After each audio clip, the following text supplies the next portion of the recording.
One के financial accounting का एक चैप्टर है जिसको हम लोग रॉयल्टी अकाउंट कहते हैं।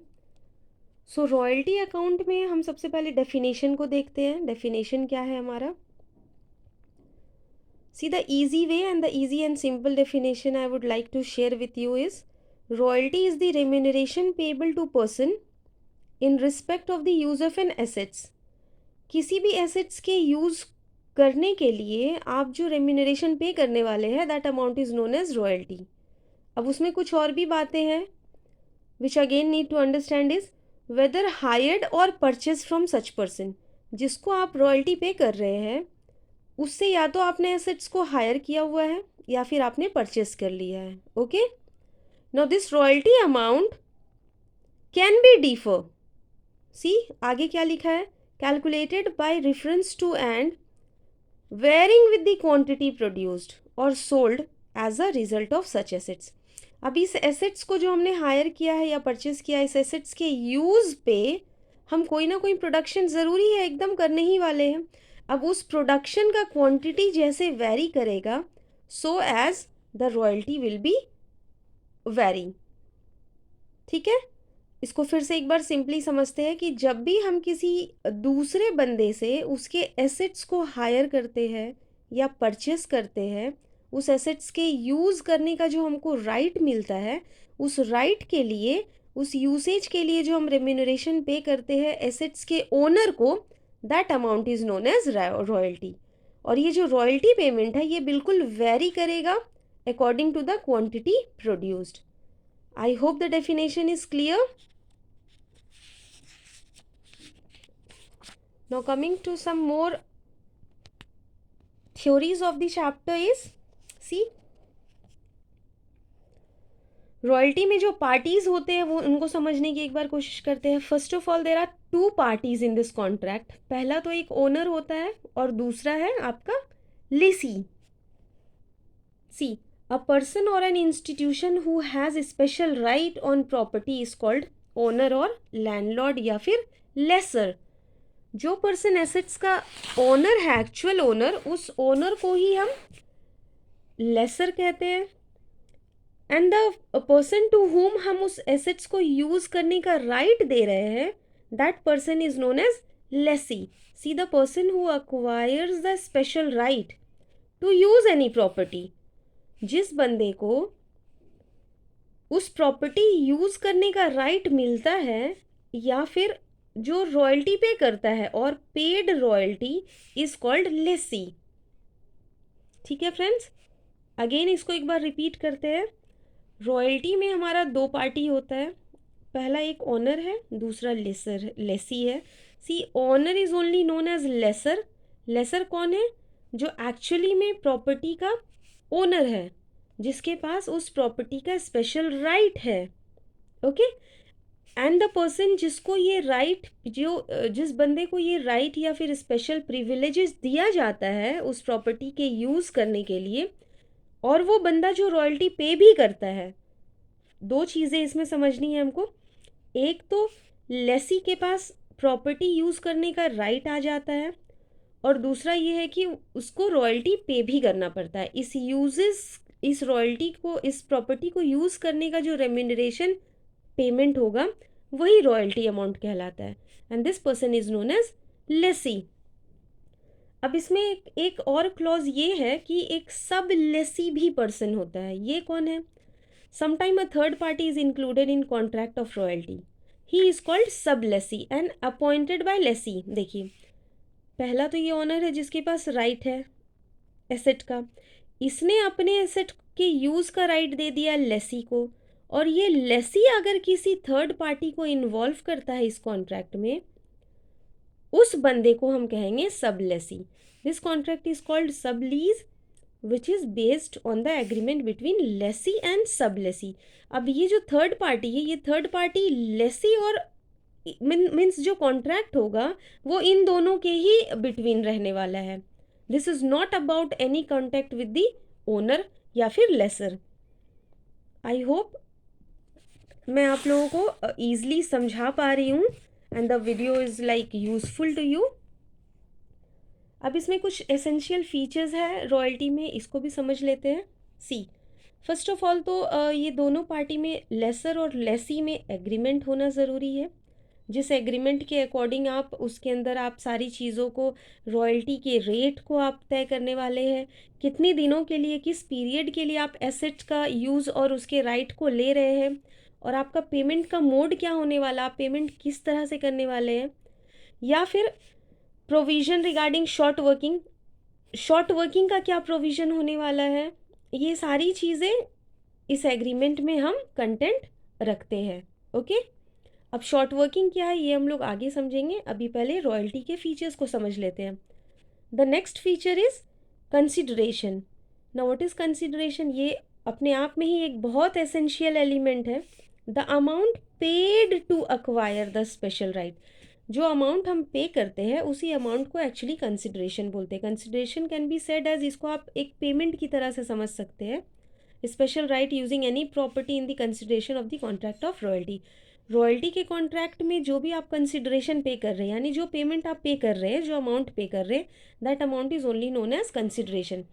सो विदाउट कंसिडरेशन आप ये समझ लें कि रॉयल्टी का एग्रीमेंट होगा ही नहीं। Okay, so coming to the third point now, rate of royalty.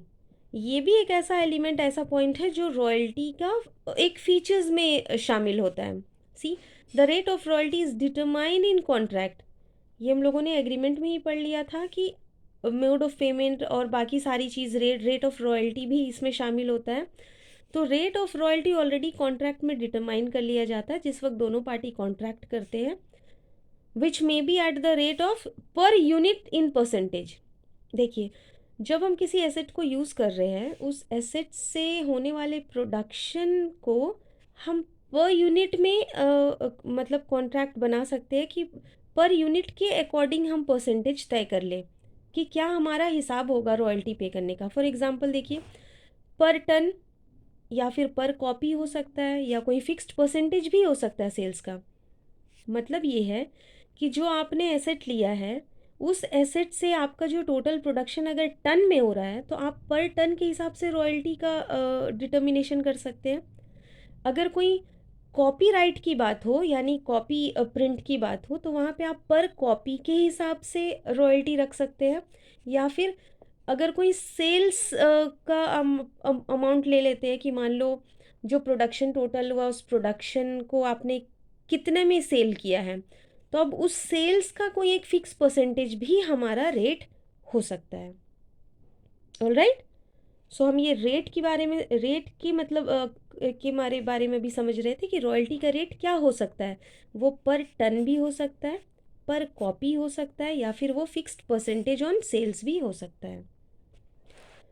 I hope आप लोगों को ये समझ में आता होगा। Points I am trying to like clear to you, explain you. And the fourth point is see period. आपने कितने दिनों के लिए वो एसेट लिया है, वो एसेट्स का आपने यूज़ कितने दिनों तक करना है, उस पर आप कितने दिनों तक अपने बिजनेस को करने वाले हैं, that is known as period. Some special right is acquired for a fixed period. देखिए, जो स्पेशल राइट ओनर देता है, जो लेसी को एक स्पेशल राइट देता है कि हाँ तुम मेरा ये एसेट्स यूज़ कर सकते हो, तो उसका कोई पीरियड फिक्स होना ही होना पड़ेगा। राइट, वो उस फिक्स पीरियड के लिए ही हम लोग कॉन्ट्रैक्ट बनाते हैं कि इतने दिनों के लिए, इतने सालों के लिए, या इतने महीनों के लिए हम आपका एसेट्स का यूज़ करने वाले हैं। तो एग्जाम्पल 20 ईयर्स हो सकता है, 30 ईयर्स हो सकता है। And consideration is payable in form of royalty after each year. और जो हम पेमेंट करते हैं रॉयल्टी का, वो ये आप समझ ले कि हर साल, एवरी ईयर के बाद वो रॉयल्टी पे कर सकते हैं, या फिर हाफ ईयरली बेसिस पे भी कर सकते हैं, या फिर कोई other agreed period fixed by mutual agreement of both the parties. यानी लेसर और लेसी जो दो पार्टी है, उन दो पार्टी के आपसी समझौते यानी म्यूचुअल एग्रीमेंट के हिसाब से वो तय होता है, वो डिटरमाइन होता है कि जो पेमेंट होने वाला है रॉयल्टी का वो कैसे होने वाला है। एवरी ईयर के बाद हम देंगे, या हाफ ईयरली बेसिस पे देंगे हर 6-6 महीने में, या फिर कोई और एक एग्रीड पीरियड हो गया है उन दो पार्टी के बीच में कि लाइक एवरी मंथ मुझे रॉयल्टी लेना है या देना है। This totally depends on both the parties. Okay, now the fifth point is objects. Object क्या होता है रॉयल्टी का, ये फीचर्स है, राइट? हम लोग फीचर्स पढ़ रहे हैं। फर्स्ट ऑफ ऑल देखिए, किसी भी आंसर, किसी भी टॉपिक को समझने के लिए आप क्वेश्चन को ज़रूर दिमाग में रखिए कि हम पढ़ क्या रहे हैं। हम रॉयल्टी के एसेंशियल फीचर्स पढ़ रहे हैं, जिसको हम कह सकते हैं ना, लक्षण क्या होता है, निशानी क्या क्या होते हैं। ऑलराइट, सो ऑब्जेक्ट्स क्या है देखिए, royalty is paid for fulfilment of a certain object, and after fulfillment of this object the contract is discharged or it can be continued by a new contract। देखिए, फर्स्ट ऑफ ऑल तो एक object होता है कि हाँ हम मान लो अगर कोयले का खान हो, तो हम कोयले प्रोड्यूस करने के लिए ही हमने वो रॉयल्टी का एग्रीमेंट बनाया है लेसर और लेसी के बीच में, राइट? तो अब जैसे वो हमारा प्रोडक्शन का काम फिनिश हो जाएगा, जो यहाँ पे लिखा है after fulfilment of this object, जो भी हमारा ऑब्जेक्ट था वो जैसे फुलफिल होगा, तो ये कॉन्ट्रैक्ट ऑलरेडी डिस्चार्ज हो जाएगा। एंड इफ़ अगर फर्दर हम चाहते हैं कि उस कॉन्ट्रैक्ट को फिर से रिन्यू कर ले या फिर कोई नए कॉन्ट्रैक्ट को कंटिन्यू कर ले, तो वो भी पॉसिबल है। ठीक है, so the last point, last feature जो है रॉयल्टी का, वो यूजेस है। सी, फ्रॉम द वेरी स्टार्टिंग हम लोग ये पढ़ रहे हैं कि स्पेशल राइट होता है जो लेसर ट्रांसफ़र करता है लेसी को, राइट? तो ये क्या ट्रांसफ़र मतलब ये क्या राइट होता है जो लेसर लेसी को ट्रांसफ़र करता है? वो जो होता है वो एक्चुअली यूजेस का ही राइट होता है। See, the special right has different uses. Example, production का भी आप राइट दे सकते हो, पब्लिकेशन का दे सकते हैं, या फिर सेल का राइट दे सकते हैं। फॉर मेकिंग ब्रिक्स, ईंटे, ईंटे का भट्टे के बारे में अगर आपने सुना होगा, तो ईंटें बनाने का जो भी एक काम होता है वो भी इसी मतलब इसी चैप्टर के अकॉर्डिंग आता है, इसी टॉपिक के अकॉर्डिंग, इसी तरह से रॉयल्टी के ही सिस्टम और एग्रीमेंट के तहत वो किया जाता है। For production of oil, oil mining जो चलता है वो भी इसी कंडीशन, इसी कॉन्ट्रैक्ट के अकॉर्डिंग वो काम होता है।